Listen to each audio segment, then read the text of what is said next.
Yo, you planning on starting a t-shirt business with no money and you think pre-sales and pre-orders is the solution? Let's talk about it. Big Sife. Fat Man Scoop, Brooklyn Clan. What's up, y'all? This is Fat Man Scoop. And right now, you watching the sensei, the number one, the king, my dude, Big Brando. He taught me, personally, me, Fat Man Scoop. All you gotta do is keep your mouth closed and your ears open. Listen to the man talk. That's knowledge personified right there, and I wouldn't trust nobody else but my dude, Big Brando. And I said it.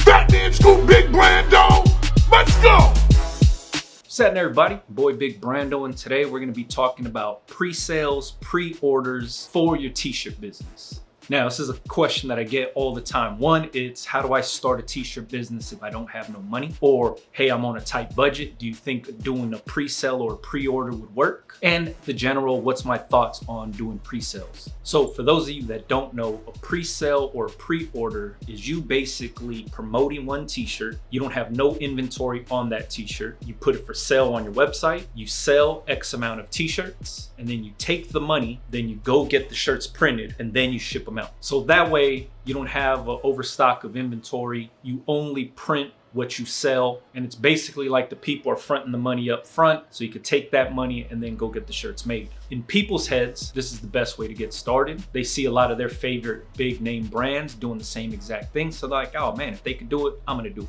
Now, if you're asking me, is that a good way to do it? I can't say yes or no. I don't operate that way. There are some people that find a lot of success in doing that, and there's a lot of people that have gotten burned by doing that. So in this video, I'm gonna explain my honest opinion on pre-sales and pre-orders, and you do what you want with that information. So I guess I could start it off by saying I don't do pre-sales and pre-orders. You guys know how I operate. I test out the design first using a vinyl cutter. I make one shirt using a vinyl cutter, test it out, see if that design is worth me getting transfers made. If the design gets a good reaction by the people, I get transfers made. And then I stock blank t-shirts and the transfers, and as orders come in, press the transfer on the t-shirt, ship it out. So that way I'm not pre-printing nothing. That way I don't get burned and stuck with a bunch of inventory that I can't move. This system works for me. I control my own inventory, and that works perfect for myself. One of my issues with doing a pre-sale or a pre-order is whenever you're a new brand or a new business, people are already a little sketched out and a little wary with shopping with you. If you have a design that they really like, chances are they'll be down to shop with you. But then when it comes to the shipping part, if somebody goes through the whole adding to cart, putting in their information, and when it gets to shipping,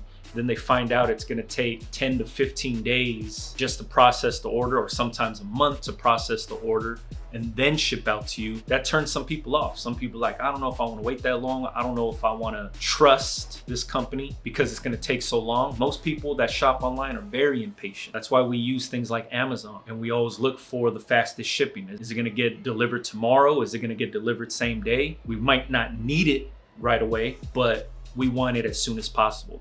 Everybody's like that online shops. Nobody likes waiting. So that's one of my concerns always is this complete stranger that wants to buy my t-shirt gonna be okay with this long turnaround time? It's gonna take 10, 15 days, up to a month to get their t-shirt. Are they gonna be cool with that? Now, the next thing is, a lot of times when people do this, they're either getting their stuff DTG, screen printed, whatever the case is. Most of the time, these people aren't pressing and printing themselves, because if they had that luxury, they'd operate a little bit differently. But we're going based off of somebody that has no money or no budget to buy equipment, and this is how they're gonna start their business. Most screen print shops have a minimum. Let's say for the sake of this video, 2 dozen is the minimum. Usually it's about 3 dozen, but we'll just say 2 dozen is the minimum. Other option is to get it DTG'd, which doesn't have a minimum, but it also comes with a premium because it's made for low quantity runs and stuff like that. So let's say you put this shirt up for sale. You do the pre-sale thing, you're like, yeah, man, buy this shirt right here. It's gonna take about 15 days to process, then we'll ship it out. But let's say only 3 people buy the shirt. Let's say the design doesn't do as good as you had hoped, and you only sell 3. Now you're forced to get those 3 shirts printed, right? You were hoping that you were gonna meet the minimum of selling 24 shirts or whatever. And let's say you set the sale window open for a week, and you say, we're only gonna be selling this shirt for a week from Monday to Friday. After Friday, it's gonna take 10 to 15 days for us to process this order and then ship it out to you. Within that week, you only sell 3 t-shirts, right? So now you gotta pay the high premium of getting a DTG, cuts into your profit, right? DTG companies charging you 20, 25 bucks for each shirt. And I don't know what you priced it at, but maybe you priced it at $20, $30. Very smart small margins there for you to make any money. You don't meet the minimum for a screen print shop, so you can't get them screen printed, so you're forced to get them printed. A lot of people go into the pre-sale or the pre-order thinking they're gonna sell a ton of shirts right away and get all this money and then go take it to go get printed. But the reality is sometimes those shirts don't sell as good. I know because I sell t-shirts too, and there's some designs that I think is a winner of a design and they don't sell. Doesn't matter how much testing I do. Doesn't matter how much data and research I do, the market doesn't lie. The market being, you put it up for sale, people coming out to buy. People aren't buying, that means they don't like that design. They don't like that shirt. Happens to everybody. So when you do the pre-order thing, you gotta remember, if you sell one shirt or if you sell 1,000 shirts, you still got to get printed because people are trusting you with their money and you got to deliver on that, right? So for those two reasons right there, that's my biggest gripe with the pre-order, pre-sale thing. If this is your only way of getting started, go for it. Try it out. If it works for you, good. If it doesn't work for you, learn from that experience. That's all it is. For myself, it's just not something that I'm into. And that's why I choose to stay away from it. Does that mean it's a bad thing? No, because I see big companies like the big streetwear brands, they do that. And they're very, very upfront with how long it takes to process stuff, how long it's gonna take to get out to you, because they run that pre-order game, but they also have the infrastructure within their business to handle that. They have the customer service team that's gonna go back with the angry email saying, hey, where's my stuff? And then you have to go back and say, well, if you look on your receipt or if you looked on the confirmation that you got after purchase, it said it's gonna ship from this date to this date. As a one-person brand, you do everything. You do the marketing, you do the printing, you do the social media, you're customer service, you're the web designer, you do everything within your business. A lot of us are the same exact way. We run these things on our own. Catching a bunch of angry emails gets very, very draining very fast. Hey, where's my shirt? Told you on the confirmation it was gonna take 10 to 15 days. Why does it take so long? I wanna cancel my order. I want a refund. It's taking too long. I need it for a birthday, or it was a birthday present, or whatever it is. It just happens. So I choose to stay away from that. But I see the benefit in doing it, and I also see the allure, right? I see people saying, hey, I don't got no money, but I really think this design would sell, so I wanna actually get it printed. I actually wanna put it out into the market. You just don't got no money. So you're thinking pre-order is the way to go, because that way people give you the money, you take the money and you go get them printed. There's a lot of variables within that business structure that I stay away from. If you want to try it out, go for it. But I'm here to tell you there are some downsides to doing it. And people that are doing pre-orders don't talk about the downsides. They're only telling you the success story. They're telling you what works. They're not telling you that there is a chance that it won't work. So if you're cool with that, if you're cool with not meeting minimums, maybe you have a homie that has a DTG printer that can knock stuff out for a pretty cheap price, by all means, go for it, man. All right, hopefully this helped somebody out. Hopefully it opened the eyes to somebody that was thinking about doing this, gave you a little bit more clarity.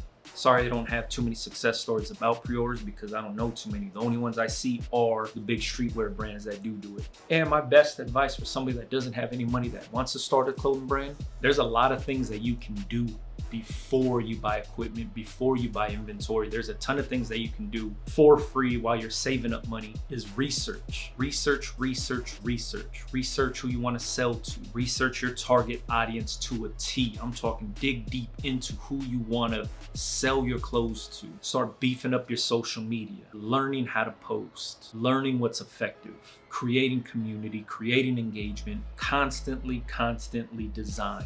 Draw, work on new concepts, keep creating. All of this stuff doesn't require any money. All of these things can be done while you're saving up money. So by the time you have the money saved up, you're not playing catch up after you have the products. Because a lot of people, what they do is they get super excited about starting a business and they go all in and they have the money and they're buying t-shirts, they're buying the inventory, they're buying the equipment. And once they get the equipment, they sit on it because they didn't do any of the research. They don't know who they're selling to. They didn't plan and structure their business correctly. So they buy all the stuff and then they get punched in the gut and it's like, all right, now what? Now what do I do? So if you don't have no money, start the business structure first. Do the planning, do the research, do all of that now. So by the time you save up the money, you hit the ground running because you already took care of all the administrative stuff, all the clerical stuff, all the stuff that nobody likes to do. This is not the glamorous part of the business, but it's a much needed part of the business. Knowing who you're gonna sell to, working on your designs, making designs relatable to the people you wanna sell to. How are you gonna get it to the people? How are you gonna get it into their faces? All of that stuff can be done for free. Pen and a paper. That's all it is. There's more to running a t-shirt business than just making the t-shirts and selling the t-shirts. There's a lot that happens behind the actual t-shirt that a lot of people forget about, all right? Got any questions? Make sure you leave it in the comments for me. If you do have success stories about doing pre-orders and pre-sales and stuff like that, share it with me, share it with the people in the comments, because chances are somebody that searched for this video, is watching this video, is looking for guidance about this. And if you have good stories or if you have good advice, leave it in the comments for the people. All right, follow me on Instagram, Big Brando TV. Catch you guys on the next one, man. Yeah.